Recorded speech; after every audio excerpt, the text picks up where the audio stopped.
देखो जेई की तैयारी में आपको हमेशा हर टीचर यही बोलेगा कि आपको अटेंशन टू डिटेल जो होता है ना वो बहुत ज्यादा होना चाहिए। अगर आप कोई भी कॉन्सेप्ट पढ़ रहे हो, कोई भी नई चीज पढ़ रहे हो, तो उसको एकदम खोल के रख दो, ठीक है। जो भी आपने पढ़ा वो आपके दिमाग में एकदम क्रिस्टल क्लियर छप जाना चाहिए।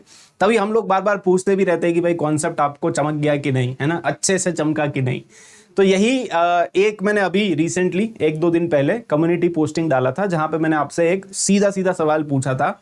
मैट्रिसेस चैप्टर का ये सवाल है कि भाई जनरली हमने ये पढ़ा है ना कि ए बी, अगर मैं मैट्रिक्स मल्टीप्लीकेशन की बात करूं तो ए बी और B A generally they are not equal. अब देखो ये जनरली वर्ड जो होता है ना वो बहुत खतरनाक है मैथमेटिक्स में, ठीक है। जनरली का क्या मतलब है sir? Generally A B is not equal to B A. आप किताबों में देखोगे यही लाइन लिखी रहती है, generally A B is not equal to B A. ये जनरली का मतलब है कि हो भी सकता है कभी कभी, है ना। वही लाइफ बॉय वाली ऐड देखी होगी ना, 99.99% कीटाणु को मारता है, 0.01 बच भी जाएंगे राइट। तो वही वाली बात हो गई कि जनरली मैक्सिमम केसेस में तो ए बी और बी ए बराबर नहीं होते हैं, बट कभी कभी हो भी सकते हैं। तो खैर ये वाला मुद्दा तो अपने को पता है, ये कॉन्सेप्ट तो अपने को पता है कि भाई ए बी, और जैसे मान लो वन ऑफ द मैट्रिक्स अगर आई हो जाए, ए इंटू आई या आई इंटू ए, वो दोनों बराबर ही होते हैं, दोनों का वैल्यू ए ही आएगा। तो A B is generally not equal to B A, but कभी कभी हो भी सकता है ठीक है, वो टर्म्स एंड कंडीशंस अप्लाइड है। बट हमारा क्वेश्चन ये नहीं था, हमारा क्वेश्चन ये था कि क्या trace A B, T R का क्या मतलब है? टी आर का मतलब है ट्रेस, है ना। आपने मैट्रिसेस में ट्रेस पढ़ा होगा। ट्रेस क्या होता है? Trace is nothing but it is sum of diagonal elements. ये तो आपने पढ़ा ही होगा, सम ऑफ डायगोनल एलिमेंट्स। तो जो सम ऑफ डायगोनल एलिमेंट्स, ट्रेस की अगर हम बात करें, तो क्या ट्रेस ऑफ ए बी हमेशा ट्रेस ऑफ बी ए के बराबर होगा? और इसमें हमने ऑप्शंस बहुत इंटरेस्टिंग बनाए थे, आप वो कम्युनिटी पोस्टिंग देखना, आपको मजा आ जाएगा। एक ऑप्शन मैंने रखा था यस, कि भाई हाँ trace A B is always equal to trace B A. एक ऑप्शन था नो, नहीं होता है, trace A B is not equal to trace B A. और थर्ड वाला जो ऑप्शन था ना वो सबसे खतरनाक था, वो था मे और मे नॉट बी, कि भाई ट्रेस ए बी मे और may not be equal to trace B A. मतलब कुछ केसेस में हो भी सकता है, कुछ केसेस में नहीं भी हो सकता है। तो वही है ना, तभी मैं आपको बोलता हूं कि अटेंशन टू डिटेल इज सबसे, मतलब आपकी प्रायोरिटी पे आना चाहिए, सबसे ज्यादा जरूरी। जेई की तैयारी में अगर कुछ है तो वो ये नहीं कि आप एक दिन में कितने घंटे पढ़ाई कर रहे हो या कितने सवाल लगा रहे हो, अल्टीमेटली कॉन्सेप्ट भी तो समझ में आना चाहिए ना। मतलब बच्चा है दिन में 10 घंटे की पढ़ाई कर रहा है, 10 घंटे के बाद उसको बेसिक कॉन्सेप्ट ही नहीं समझ में आ रहे, तो कोई फायदा नहीं है बेसिकली, राइट। तो जो भी आप पढ़ो बहुत अच्छे से मेरे ख्याल से आपको पढ़ना चाहिए। थोड़ा सा बुक्स वगैरह भी पढ़ने की आदत डालो, और वहां पे जो छोटे छोटे वर्ड्स मेंशन्ड होते हैं ना उसको थोड़ा ध्यान से, कि भाई क्या लिखा हुआ है, इसका क्या मतलब निकल सकता है, ठीक है। यस, तो हो सकता है बहुत सारे बच्चों ने ये कॉन्सेप्ट पढ़ा भी होगा अपनी अपनी कोचिंग में, हो सकता है आपने पढ़ा होगा कि भाई ट्रेस ए बी के बारे में, ट्रेस बी ए के बारे में, बट क्या वो 3 ऑप्शन में से आप करेक्ट ऑप्शन सिलेक्ट कर पाए है ना। उसमें नेगेटिव मार्किंग भी हो जाती है फिर कभी कभी, right. So that is what will differentiate you from जो एक एवरेज बच्चा है और एक जो टॉपर बच्चा है ना, वो यहीं से पता चल जाता है। ऐसे ट्रिकी क्वेश्चन एडवांस वालों के तो फेवरेट है बेसिकली, हम जहाँ पे सोचना बंद करते हैं वहां से वो सवाल बनाना चालू करते हैं, ठीक है। यस और नो। तो चलो इसी बात को थोड़ा सा ना डिकोड करने की कोशिश करते हैं। भाई हमें पता है कि ए बी और बी ए तो बराबर हो भी सकते हैं, नहीं भी हो सकते, कुछ केसेस में बराबर होते हैं, कुछ केसेस में नहीं भी होते, लेकिन ट्रेस ए बी क्या ट्रेस बी ए के बराबर होगा, वो इस वीडियो के एंड तक आपको पता चल जाएगा। थोड़ा सा इसको ना और अच्छे से डिकोड करने की कोशिश करते हैं, ठीक है। यस, तो हम यहाँ पे जो पूरा बोर्ड है उसको 2 पार्ट में डिवाइड कर देते हैं और हम निकालने की कोशिश करते हैं, ठीक है। Ultimately late us try out, साथ में मिलके कोशिश करते हैं, पता चल जाएगा एंड में कि भाई ट्रेस ए बी और ट्रेस बी ए बराबर होता है कि नहीं। अच्छा, पहले आप मुझे ये बताओ, पहले तो ये बताओ कि इसका कॉन्सेप्ट आप लोगों को अच्छे से पता है कि नहीं। थोड़ी प्री रिक्विजिट है यहाँ पे, ठीक है। प्री रिक्विजिट ये है कि ए बी, देखो कभी कभी क्या होता है ना, जैसे हम अगर मैट्रिक्स मल्टीप्लीकेशन की बात करें तो आप लोगों को पता ही है कि भाई मैट्रिक्स मल्टीप्लीकेशन पहली बात तो एग्जिस्ट करना चाहिए। अब हमेशा आप किसी भी 2 मैट्रिक्स को मुंह उठा के मल्टीप्लाई नहीं कर सकते, right. Matrix multiplication should exist.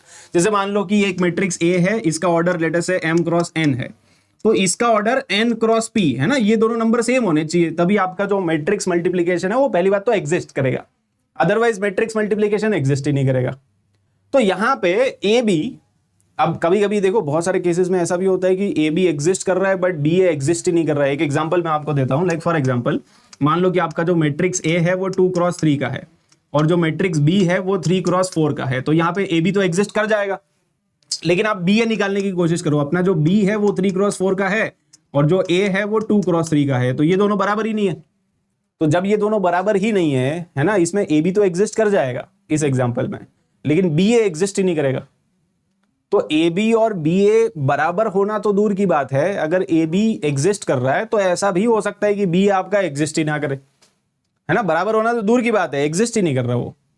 A be exist कर रहा है बट बी ए तो एग्जिस्ट ही नहीं कर रहा है। तो एक केस ये भी हो सकता है, राइट। एक ऐसा भी हो सकता है कि ए इंटू बी एग्जिस्ट कर जाए। लेट अस से फॉर एग्जांपल आपने जो ए मैट्रिक्स ले लिया है ना, आपने जो ए मैट्रिक्स ले लिया वो 2x3 का ले लिया और बी मैट्रिक्स ले लिया 3x2 का, राइट। तो यहां पे इस केस में ए बी एग्जिस्ट कर जाएगा और इस केस में बी ए भी एग्जिस्ट कर जाएगा। बी आपका 3x2 का है और ए आपका 2x3 का है, तो ये भी एग्जिस्ट कर जाएगा, दोनों एग्जिस्ट कर जाएंगे। लेकिन अगर आप ए बी का ऑर्डर देखो, हमने ये भी पढ़ा है ना कि अगर मुझे ए बी का ऑर्डर चाहिए तो ए बी का ऑर्डर क्या आएगा, मतलब मल्टीप्लिकेशन करने के बाद आपको जो आंसर मिलेगा उस आंसर का ऑर्डर ये आता है, राइट। 2x2 का ऑर्डर आएगा यहाँ पे बी ए का ऑर्डर क्या आएगा, देखो आप बी और ए को मल्टीप्लाई करोगे तो उसका ऑर्डर 3x3 का आएगा। बेसिकली पहला नंबर और लास्ट वाला नंबर आपको लेना होता है। तो अब दोनों का ऑर्डर ही अलग अलग आ रहा है, तो बराबर होना तो दूर की बात है ना। एक मैट्रिक्स है जो 2x2 का है, वो 3x3 के बराबर कैसे हो जाएगा, पॉसिबल ही नहीं है। तो ए बी और बी ए वाली जो कहानी है ना, उसमें बहुत सारे ट्विस्ट एंड टर्न्स है, तो वो डिपेंड करता है, कभी ए बी बराबर हो भी सकता है, नहीं भी हो सकता है। इसीलिए ये वर्ड है जनरली, और ये जनरली वर्ड ही सबसे खतरनाक है, क्योंकि बहुत सारे केसेस बन सकते हैं, अलग अलग केसेस में आपका आंसर अलग अलग ही आएगा, ठीक है। Sometimes both are existing but उनका ऑर्डर सेम नहीं है। कुछ ऐसे केसेस भी है जिसमें ए बी तो एग्जिस्ट कर रहा है बट बी ए एग्जिस्ट ही नहीं कर रहा है। मतलब मोटा मोटा अगर हम मेन मुद्दे पे आए तो देखो, मैं ये पता लगाना चाहता हूं कि क्या trace A B trace B A के बराबर होगा कि नहीं। और ट्रेस क्या होता है, सम ऑफ द डायगोनल एलिमेंट्स होता है। अब देखो, ट्रेस ए बी और ट्रेस बी ए की बात तो हम तभी कर सकते हैं ना जब ए बी और बी ए दोनों एग्जिस्ट करने चाहिए, राइट। तो ए बी और बी ए दोनों एग्जिस्ट करने चाहिए, ए इंटू बी भी मल्टीप्लीकेशन एग्जिस्ट करना चाहिए और बी इंटू ए भी मल्टीप्लीकेशन एग्जिस्ट करना चाहिए। अब ये तभी होगा, देखो ये आप सोच पा रहे हो कि नहीं, ए बी और बी ए दोनों एग्जिस्ट करने चाहिए। अब ये तभी होगा जब इसका ऑर्डर लेटे से m क्रॉस n का है, तो इसका ऑर्डर आपको n क्रॉस m का ही लेना पड़ेगा। ये दोनों नंबर बराबर होंगे तभी तो ए बी एग्जिस्ट करेगा, a इंटू बी। और ये दोनों नंबर भी बराबर होने चाहिए ना, तभी तो b इंटू ए एग्जिस्ट करेगा। अब b लिखो ना, b क्या है, what is b? b is nothing but n cross m का है। And what is a? जो a है उसका ऑर्डर है m क्रॉस n। भाई ये दोनों नंबर भी बराबर होने चाहिए ना। तो ए बी और बी ए दोनों एग्जिस्ट तभी करेंगे जब ये ऑर्डर मैच करना चाहिए। अगर एक मैट्रिक्स m क्रॉस n का लोगे तो दूसरा आपको n क्रॉस m का लेना पड़ेगा, मतलब स्वैप करना पड़ेगा बेसिकली, नंबर ऑफ रोज और नंबर ऑफ कॉलम्स, ठीक है। तो पहली बात तो अपने को यहाँ पे यही समझ में आ रही है कि भाई अगर मुझे ट्रेस के बारे में पता लगाना है तो पहली बात तो ए बी और बी ए एग्जिस्ट करने चाहिए। एग्जिस्ट करेंगे तभी हम उसका ट्रेस निकाल पाएंगे ना। भाई मैट्रिक्स ही नहीं है तो किसका ट्रेस निकाल रहे हो आप ठीक है। तो यस, इसीलिए अब एक एग्जांपल लेके देखते हैं, है ना। जैसे फॉर एग्जांपल मान लो आपको ए बी निकालना है, आपने एक मैट्रिक्स ले लिया। फॉर एग्जांपल जैसे एक मैट्रिक्स में ले लेता हूं 2x3 का, और जो दूसरा मैट्रिक्स है वो हम ले लेते हैं 3x2 का, ठीक है। एक मैंने 2x3 का ले लिया और एक 3x2 का ले लो, तो ए बी एग्जिस्ट करेगा, बी ए बी एग्जिस्ट करेगा। आप दोनों के केस में ट्रेस निकालने की कोशिश करते हैं और फिर देखते हैं कि बराबर आते हैं कि नहीं, ठीक है। तो कोई भी एक 2x3 का मैट्रिक्स बताओ आप मुझे, कोई भी जनरल मैट्रिक्स आप ले लो, ठीक है। 2 रो है 3 कॉलम है, तो 2 रो है और 3 कॉलम है, ऐसे ले लो आप। ABC ले लो यहाँ पे और यहाँ पे XYZ ले लो, ठीक है। ABC और XYZ 2 रो है और 3 कॉलम है, राइट। यहाँ पे 3x2 का ले लो, मतलब बेसिकली 3 रो है और 2 कॉलम है, राइट। तो यहाँ पे ऐसे ले लेते हैं LMN और यहाँ पे कर लो PQR, है ना। 2 कॉलम है और 3 रो है। तो और यही मैट्रिक्स यहाँ पे, लेकिन यहाँ पे अपने को BA निकालना है। एक बार AB निकालेंगे, एक बार BA निकालेंगे। What is B? B is this matrix, right. LMN यहाँ पे है PQR, और ये वाला जो मैट्रिक्स है 3x2 का है, और इसको मल्टीप्लाई करो इसके साथ, है ना। एक बार AB निकालो, एक बार BA निकालो। अब ये वाली जो कैलकुलेशन है ना, इसको फटाफट से करके देखो और फिर दोनों का ट्रेस निकालेंगे हम। अच्छा, इन दोनों को मल्टीप्लाई कर सकते हैं क्या? हाँ, मल्टीप्लाई कर सकते हैं। अगर मल्टीप्लाई करेंगे तो ऑर्डर क्या आएगा? ऑर्डर 2x2 का आएगा ना। तो मैट्रिक्स मल्टीप्लाई होने के बाद आंसर आएगा, उसका ऑर्डर कितना आएगा? 2x2 का आएगा यहाँ पे आंसर। और इन दोनों को मल्टीप्लाई करोगे तो जो आपका आंसर आएगा वो कितने का आएगा? 3x3 का आएगा ना। पहला नंबर आखिरी नंबर, तो ये 3x3 का आएगा। तो दोनों का ऑर्डर अलग अलग है, जो ए बी है वो 2x2 का आएगा और जो बी ए है वो 3x3 का आएगा। लेकिन फिर भी आप उनका ट्रेस निकाल के देखो, मेरे ख्याल से ट्रेस बराबर आ जाएगा। ठीक है, अभी निकाल के देखते हैं। रो बाय कॉलम करना होता है ना आपको, मल्टीप्लीकेशन कैसे करते हैं, रो बाय कॉलम। तो ये रो उठा लो, यहां से कॉलम उठा लो। अब पूरा पूरा भी मल्टीप्लाई करने की जरूरत नहीं है, आप खाली डायगोनल एलिमेंट्स निकालो, क्योंकि अल्टीमेटली तो मुझे ट्रेस चाहिए ना, तो मैं ज्यादा मेहनत नहीं करूंगा। ठीक है, फर्स्ट रो फर्स्ट कॉलम, तो ये आ जाएगा A L plus B M plus C N, यहां पे ये आ जाएगा। ठीक है, फर्स्ट रो फर्स्ट कॉलम। और एक ये वाला एलिमेंट निकाल लो, यहां पे कुछ ना कुछ आएगा, वो निकालने की जरूरत नहीं है, ये वाला एलिमेंट भी निकालने की जरूरत नहीं है, खाली आप तो प्रिंसिपल डायगोनल वाले एलिमेंट निकाल लो बस, है ना। तो सेकंड रो सेकंड कॉलम, इनको मल्टीप्लाई करो, तो यहां पे आ जाएगा X P plus Y Q और प्लस जेड आर, ये आ जाएगा देखो। ठीक है, तो ट्रेस क्या होता है, trace is nothing but sum of the diagonal elements. तो ट्रेस का वैल्यू कितना आ जाएगा, ट्रेस, अगर मैं ट्रेस ऑफ ए बी की बात करूं तो trace of A B is nothing but A L plus B M plus C N plus X P plus Y Q plus Z R. ठीक है, यही तो आएगा, मतलब दोनों को ऐड कर दिया। Trace is nothing but sum of the diagonal elements. अब यहां पे निकालो, देखो यहां पे बेसिकली जब आप मल्टीप्लाई करोगे तो 3x3 का आएगा। वो 3x3 का मैट्रिक्स पहले निकाल के देखते हैं। ठीक है, रो बाय कॉलम मल्टीप्लीकेशन आपको वैसे ही करना है, यहां का रो उठा लो, यहां पे कॉलम उठा लो, यहां पे कितना आएगा, ये आएगा A L plus X P, यही तो आ रहा है, A L plus X P आ रहा है।